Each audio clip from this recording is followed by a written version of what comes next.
Back in 1952, under the cold skies of Northern Ireland, Liam Neeson was born into a world that had very little to offer. The town of Ballymena wasn't known for opportunity, it was known for division. Liam's family were Roman Catholics in a mostly Protestant area, which meant growing up with a constant sense of not quite belonging. His father Barney worked as a caretaker in local schools. His mother Kitty was a cook. They worked hard, but money was always tight. Their house had only 3 rooms, 6 people, paper-thin walls, and not a lot of food. What's easy to miss is how early poverty shapes people, especially someone like Liam. He wasn't the loudest kid.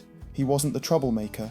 He stayed quiet, spent a lot of time alone, and gave the impression of someone always thinking, but rarely speaking. His Aunt Molly once said he kept to himself, but if he wanted something, he would go through a wall to get it. Liam's childhood didn't come with a silver spoon, or even a plastic one. The family couldn't afford extras, toys, trips, new clothes. Those were luxuries. His father would come home exhausted from cleaning buildings his own son might never be allowed to attend. His mother cooked for other people's children, while hoping there'd be leftovers to bring home. That's the kind of reality they lived in. No yelling, no drama, just quiet distance created by exhaustion. But even silence has an edge. Liam's father feared his son would disappear into it. So, at just 9 years old, he signed him up for a local boxing club. The church gym smelled like sweat and old wood. The gloves were too big, the rules were loose, but Liam showed up, week after week, and found something rare: control. He wasn't fighting to win trophies, he was fighting to be seen. By age 14, he had become a youth champion, 3 years running. It gave him confidence, purpose, until one hit changed everything. In a match that seemed like any other, he took a blow he didn't see coming. His head snapped back, the lights went out. No blood, no drama, just silence and fear. My brain just went, he would later say. It was very scary. That night, he walked away from boxing for good. No farewell, no breakdown, just a quiet understanding that not all injuries bleed. From that point on, he started looking for something else to fight for, something different, something that didn't require gloves. Rain was constant in his town. It tapped against the roof at night like a lullaby for the poor. It soaked your shoes, chilled your skin, and became a part of your life whether you liked it or not. Liam once said, "You never forget the sound of rain when you're hungry." But what's remarkable is what came out of that, what grew from the cold, the silence, and the rejection. Liam developed something stronger than talent. He built resolve, and when you're young, poor, and invisible, that's the only thing that can carry you. By the early 1970s, he packed a small bag and left Ballymena. No fanfare, just a promise to himself: do something, anything, that meant more than what he left behind. The move to Belfast wasn't a leap, it was survival. Liam was barely 17, standing in a new city, with nothing but a battered suitcase, a hand-me-down coat, and the kind of hunger you don't talk about. Belfast in the 1970s wasn't some glowing beacon of hope. It was grey, industrial, and filled with its own kind of tension. But for Liam, it was where he could disappear just long enough to figure out who he wanted to be. He took whatever work he could find, drove lorries, shoveled gravel, worked in factories. His hands were always sore, his back always stiff. He'd come home to a small room that barely fit a bed. The fire only burned when wages allowed it, and when it didn't, he'd sleep fully clothed, shoes on, coat wrapped tight, just trying to stay warm through the night. He tried college, briefly, enrolled at Queen's University, hoping to become a teacher. But tuition doesn't wait, and neither does hunger. Sometimes, he said, I didn't buy bread at all. That dream folded under the weight of reality. He left quietly, without drama, just one more sacrifice made to stay afloat. His 20s were a blur of hard labour and quiet frustration. I was 30, broke, and angry with myself, he once admitted. There was no plan, no spark of destiny, just long days, short nights, and a feeling like something had gone wrong, but he didn't know what or when. Then came 90, one of those moments that doesn't look like much until later. He got a job sweeping floors at the Lyric Players Theatre in Belfast. No acting, just mopping, cleaning, and staying invisible. But the stage had something else, a pull, a weight. He stood under the lights when no one else was around and felt something shift. Within weeks, someone noticed. He was asked to read 2 lines for a role, just 2, but he brought years of silence, pain, and grit into them. On stage, I finally felt heard, he would later say. That's when acting stopped being a maybe and became a necessity. He still couldn't afford the bus. He walked to and from the theatre, miles, through rain, on foot. because hope was cheaper than gasoline. He slept in strangers' flats, slept on floors, ate whatever was around, but every night he went back on that stage. Small parts, dim lights, empty seats. It didn't matter. For the first time, he wasn't pretending to survive. He was starting to live. That would lead to bigger roles. Slowly, carefully. Films like Excalibur in the early 80s, The Bounty, The Mission. He wasn't a household name yet, just a hard-working actor doing the best he could with what he had. He looked serious, thoughtful, different. Casting directors started noticing. Then came 1993. Everything changed. That was the year Steven Spielberg was casting Schindler's List. The studio had reservations. Liam wasn't a major star. But Spielberg saw something others didn't. Sorrow, strength, vulnerability. The kind of face that didn't just act, it remembered. Liam took the role. And for 110 days, he lived inside a man haunted by guilt, torn by war, and trying to do the right thing before it was too late. The liquidation scene in Krakow. Liam sat alone in a dark hotel room that night. Couldn't speak, couldn't sleep. It took me months to feel like myself again, he admitted. Schindler's List won 7 Academy Awards. His name was everywhere. Magazines, interviews, red carpets. Overnight, Liam Neeson was famous. But that fame didn't feel like a victory. Fame just makes your silence louder, he once said. By the mid-90s, Liam Neeson was everywhere. But he never looked entirely comfortable in the spotlight. Fame didn't erase where he came from. It didn't change the years he went hungry, or the nights he walked home in the rain with holes in his shoes. If anything, it just added more distance between who he was and what the world now expected him to be. But 1993 didn't just bring him Schindler's List. It also brought him Natasha Richardson. She was already an established stage actress, born into a family of theatre royalty. They met while performing together in a Broadway revival of Anna Christie. From the very first rehearsals, something was different. The pauses between their lines weren't just silence, they were real conversations. Chemistry doesn't always show up in photos, but it showed up in every moment they shared on that stage. They got married a year later, in a candlelit ceremony in upstate New York. Rain lightly tapping on the windows. Simple, quiet, intimate. Liam told a friend afterward, "For the first time in my life, I can breathe." That sentence said everything. Their life together wasn't glamorous. It wasn't packed with red carpets or tabloids.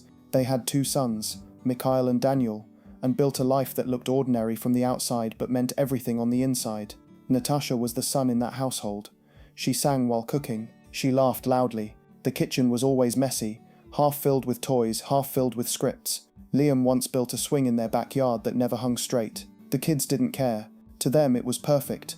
There was peace in those years. Summers in Green Hills, winters in New York. Walks down long country roads where no one stopped them, no one stared. She was his compass, his stillness, his home. They made it 15 years, quiet, strong, rare. Then came 2009, a perfect day that turned into a nightmare. Natasha had gone skiing near Montreal. It was a casual run, no stunts, no risk, just a simple fall. She laughed it off, said she felt fine, went back to the lodge like nothing happened. But then the headache came, and it didn't go away. Liam was filming in Toronto when the call came, a skiing accident. He dropped everything, took the first flight out. When he reached the hospital, he was led to a side room. A doctor told him, gently but directly, her brain was no longer functioning. The fall had caused internal bleeding. No one knew until it was too late. He walked into her room and saw her lying there, still warm, still looking like herself. "Sweetie, you're not coming back from this," he whispered. There was no script, no camera, just a husband trying to do the hardest thing in the world. They had made a promise, years earlier. If either of them ever became brain dead, the other would let them go. So he did. He called her family. He held her hand. And when the machines went silent, so did a part of him. Outside, snow kept falling. Inside, something was broken forever. Years later, he said, "I think I died that day too, but I kept breathing because she would have wanted me to." After Natasha's death, Liam Neeson didn't fall apart in public. He vanished into work. It wasn't about ambition. It wasn't even about money. It was about movement. Standing still meant thinking, and thinking meant remembering. So he kept going. He filmed The A-Team, Unknown, The Grey, all movies that looked like action thrillers on the surface. But if you watched closely, especially The Grey, it was something else. A man alone in the wilderness, fighting wolves. But really, he was fighting grief. He was fighting himself. "I needed to do that film," he said. "It let me process something." In one scene, his character prepares to face a wolf in hand-to-hand combat. But the real tension isn't between man and beast, it's between man and memory. He worked non-stop, even when he looked tired, especially when he looked tired. Sleep didn't come easy, and silence, the thing he once embraced as a child, had turned on him. It was no longer peaceful, it was painful. The house felt too big, her laughter was gone. But this wasn't the first time fate tried to knock him down. Back in 2000, years before Natasha's accident, Liam was in a near-fatal motorcycle crash. He was riding on a sunny road. Out of nowhere, a deer appeared. He swerved, lost control, and hit the ground hard. The injuries were brutal. Multiple pelvic fractures, internal damage. He was lucky to survive. Doctors didn't think he'd make it through the night. He did, but the pain never really left. Recovery was slow, frustrating. Simple movements became milestones. Sitting up, walking a few steps, taking a breath without sharp pain. His body had to be rewired. Bolts, metal plates, the works. He didn't talk about it much, but every roll after that came with a physical cost. He kept doing his own stunts, even when his body screamed not to. Pride? Maybe. Habit? Probably.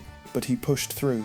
Taken, run all night, non-stop. The hits kept coming, and with every fall, every punch, every chase scene, he gave a little more of what his body had left. You can't fake gravity, he once said. You can only meet it halfway. After turning 60, things got harder. The cramps came at night, sudden, sharp, relentless. His legs would seize up. He'd have to get out of bed, walk around, stretch until the pain passed. Sometimes he'd cry, quietly, alone. Doctors said it was lactic acid. Years of wear, caffeine and exhaustion built up into something electric under his skin. He gave up coffee, switched up his diet. The pain softened, but never really disappeared. He never stopped working, but it stopped being about movies. It was about distraction, about staying ahead of the ache, physical and emotional. If he stopped moving, the memories would catch up. By the time Liam Neeson hit his late 60s, his name had become a brand, but he still avoided acting like a celebrity. No lavish parties, no red carpet lifestyle. His life was quiet, private, predictable in the way people who've been through chaos sometimes need it to be. He split his time between New York and the countryside estate he once shared with Natasha. The house is modest by celebrity standards, tucked away, surrounded by trees and sky. It's the kind of place you go to remember, not to be seen. That home, unchanged in many ways since her passing, remained full of little reminders. The swing in the yard, her favourite books, even the same kitchen towels she once folded. His sons, Mikhail and Daniel, eventually found their way through the grief too. Mikhail, the older one, works in fashion and film. For years he wrestled with the shadow of his mother's death. It was heavy. Everyone knew who she was. Everyone knew how she died. In 2020, he made a quiet but powerful decision. He legally changed his last name to Richardson, not to reject his father, but to honour his mother. Liam's response? He did the right thing. It was a lovely homage. Daniel took a different path. He leaned toward business and design, more reserved, less public, but both sons stayed close to their father. They've been photographed together only a handful of times over the last decade, always private moments, never staged, just three people trying to stay connected. Every winter, Liam visits Natasha's grave. He brushes off the snow, says her name out loud, tells her what's going on even if no one is listening. He once said, "I don't know if she hears me, but it helps me to say it." He still walks every morning, even when his knees fight him, still stretches, still thanks his body for carrying him, even when it hurts. Financially, he's fine. His estimated net worth sits somewhere between $125 million, but if you asked him what that meant, he'd probably say freedom. Not yachts or watches, just the freedom to live quietly, to say no when he wants, and to stay home when the world feels too loud. He's never been flashy, never bragged. That's probably why people trust him, why directors keep calling, why his voice is used in so many documentaries, ads, and narration projects. He doesn't just sound strong, he sounds honest. But behind the calm voice is still the man who lost the love of his life, still the father who tried to keep it together, still the boy from Ballymena who walked through cold streets with shoes full of holes, and he never stopped giving. For decades, Liam has donated quietly, not for PR, not for tax breaks, just because he believes in it. He's worked with UNICEF, Amnesty International, and the Make Poverty History campaign. He's lent his voice to refugee causes, children in crisis, and global humanitarian issues. No headlines, just action. Even now, at 73, he doesn't really slow down. The roles are fewer, but intentional. The interviews are rare, but thoughtful. He chooses projects that matter to him, not just scripts with big checks. And when he speaks, whether on screen or off, it still carries weight, because it comes from experience, not performance. The thing about Liam Neeson is, he never asked to be a legend. He didn't chase the spotlight. It just caught up to him. And when it did, he stood there, not as someone trying to be perfect, but as someone who had survived more than most people ever knew. The world knows him as Brian Mills in Taken, the quiet father with a very particular set of skills. But that performance only worked because it didn't feel fake. He wasn't acting like a man who'd lost everything. He was a man who had lost everything. That grief wasn't created in a script. It was already living in him. The film wasn't supposed to be a hit. It was supposed to be another mid-budget action movie with modest expectations, but audiences saw something deeper. Behind the action, behind the phone call, behind the fists, there was sadness, the kind of sadness you can't fake. I think that's why people connected to it, Liam said, because it felt real. It was, after Taken, a wave of similar roles followed. The Commuter, Non-Stop, Cold Pursuit. Some were better than others. Some critics questioned why he kept doing the same kind of part, but they missed the point. These weren't just paycheck roles, they were a rhythm, a structure, a way to keep his hands and mind occupied. It wasn't about playing tough guys, it was about staying upright. Somewhere in the background, his body kept paying the price. The motorcycle injuries never healed properly. His knees carried decades of stunts. His spine stiffened with every year. The nights were hardest. The pain would wake him out of a deep sleep, like an alarm clock made of lightning, shooting up his legs, tightening his muscles, leaving him gasping. He never let it stop him. He just adjusted, changed how he moved, changed how he trained, but the work kept coming. Even outside of film, his voice became its own phenomenon. You hear it in the Chronicles of Narnia, in video games, in global ad campaigns. Strong, measured, instantly recognizable. People trusted that voice. It felt like an anchor, but behind the mic, he still lived with quiet routines, still visited Natasha's grave, still left flowers, still whispered. He also stayed politically and socially involved, but never loud about it. He's spoken out against gun violence, especially after the loss of his wife. He's supported refugee organizations, protested unjust policies, and spoken to the United Nations on multiple occasions, not to build a brand, but because he felt it was right. Even in his interviews, you can sense it. A man who's lived 1,000 lives, but always circles back to one, always returns to that snowy day in 2000, to the moment he whispered goodbye. That grief never left. It just changed shape. He once said, "Grief doesn't shrink. You grow around it. It stays where it is." So he kept growing, around the loss, around the pain, around the silence. Not because it's easy, because there's no other choice. At this point in his life, Liam Neeson isn't trying to prove anything. He's done the blockbuster premieres. He's stood on Oscar stages. He's worked with the biggest directors in the world. But when you ask him what matters most, he rarely talks about movies. He talks about time. Time with his sons, time in the garden, time walking the same roads he once walked with Natasha. He once said, "I still see her in everything." He meant it literally. The trees, the kitchen window, the way the light hits the floor in the afternoon, all of it reminds him of her. That's what happens when you lose someone like that. The world doesn't move on, it just rearranges itself around the empty space. But Liam's life isn't frozen in tragedy, it's just shaped by it. Over the years, he's carefully chosen smaller, more meaningful roles, voiceovers, indie dramas, low-budget films with strong scripts. He doesn't need the paycheck. He's chasing something else now. Stories that feel real, that say something, that might help someone else feel less alone. "I'm drawn to stories about people who've been through something," he said, "because I have." He's also continued to support young actors quietly, behind the scenes, mentoring, encouraging, giving advice no one else will. Not from a stage, not on social media, just one-on-one, real conversations. And every once in a while, he surprises people with unexpected choices. A cameo, a comedy, even a cartoon voice. Things that remind audiences, and himself, that he's still capable of joy. But joy for him is quieter now. It's in the early morning walks, in the sound of birds outside his window, in making tea, in watching an old film he hasn't seen in decades, in hearing from his sons, in knowing they're okay. There's a kind of peace in that. Not perfect, not complete, but enough. Still, there are reminders. There are moments when the grief returns like a cold wind, an anniversary, a song, a smell, the way a woman's laugh sounds in a restaurant. It all comes back. That's the cost of love, and he pays it willingly, because the pain means it mattered. "I'm lucky I had it," he once said, "even if I lost it." As for retirement, he's not interested in calling it that. He works when something excites him. He rests when he needs to. He's earned the right to choose, and that's what matters. No pressure, no spotlight, just life, in its truest form. Messy, painful, beautiful. At 73, Liam Neeson is still standing, still moving forward, not because he's unbreakable, but because he broke and kept going anyway. Even now, Liam Neeson's story still feels unfinished, because it's not about one big moment. It's about all the little ones, the ones that didn't make headlines, the ones that happened in silence, like the days right after Natasha passed, when the fridge was still full of her groceries, when her slippers were still by the door, when their sons would ask questions he didn't have the answers to. There was no guidebook for any of it, just instinct, just survival. He never tried to be strong in the way people expect, not the chest-pounding kind. His strength looked different. It looked like showing up for his kids, even when he wanted to disappear. It looked like letting them see him cry.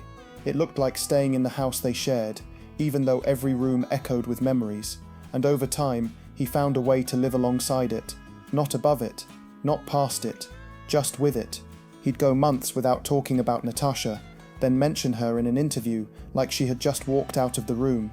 He once said he still catches himself reaching for his phone to text her, then remembers. That's grief, that's love, stretched across time. He also knows what it means to feel forgotten, not by the public, by the industry. Roles stopped coming as quickly in his early 70s, not because of ability, but because Hollywood doesn't know what to do with men who don't fit the mold anymore. Too old for action, too famous for supporting roles. But Liam doesn't complain, he just adapts. He narrates documentaries, he appears in smaller films. He still says yes when the story feels honest. Not flashy, not loud, just real. One of his recent roles was a quiet Irish drama, small release, limited audience, but powerful. It was about memory, loss, moving forward after everything breaks. He said it felt like coming home. That's where he is now, not chasing, not hiding, just existing with all of it.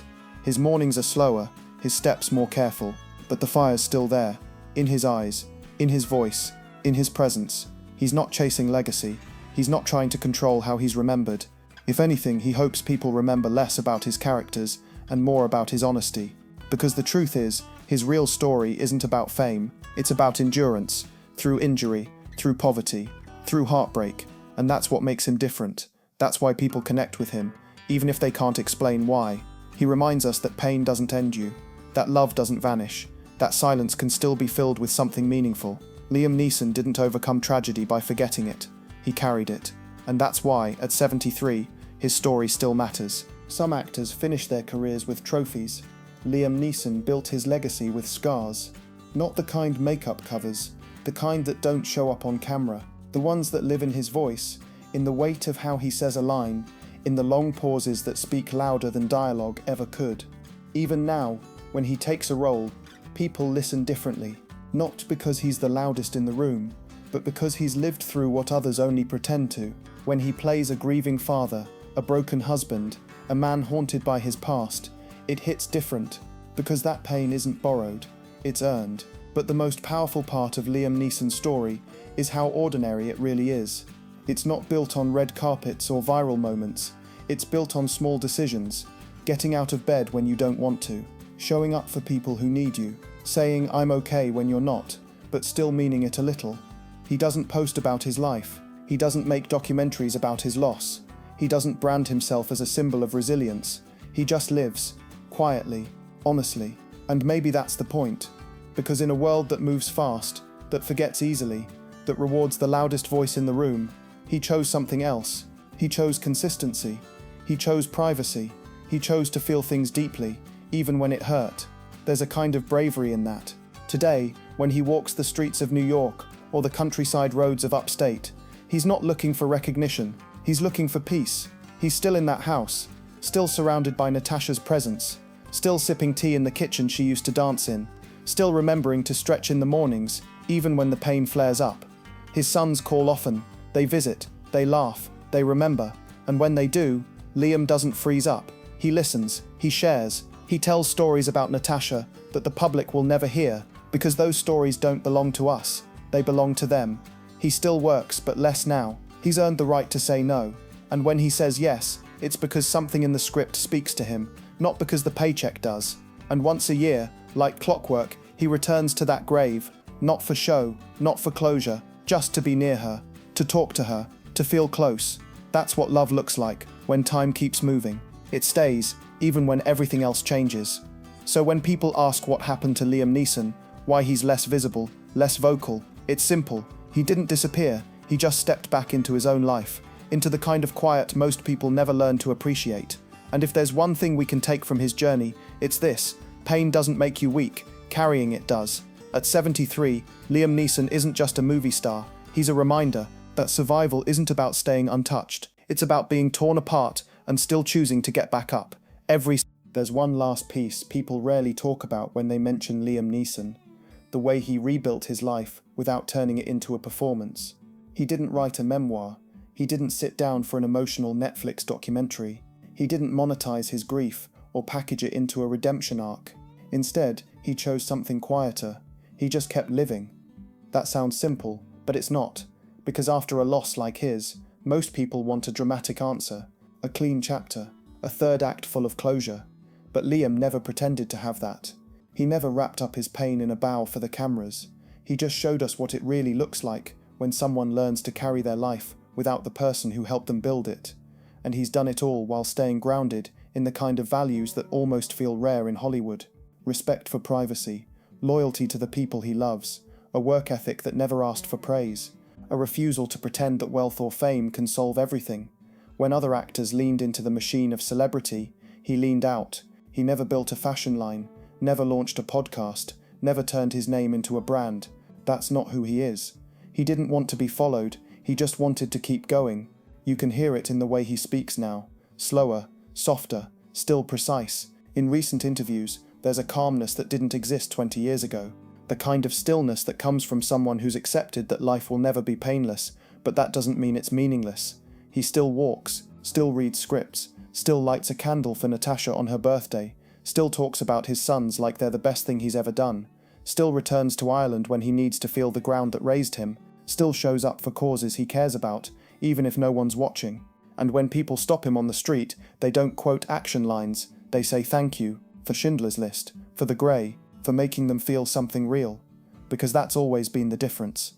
Liam Neeson doesn't act to impress, he acts to express, and at 73, that's the legacy he's still building. Not in gold statues or magazine covers, but in the quiet, powerful way he's shown people how to keep going after life breaks your heart. Not with noise, just with honesty.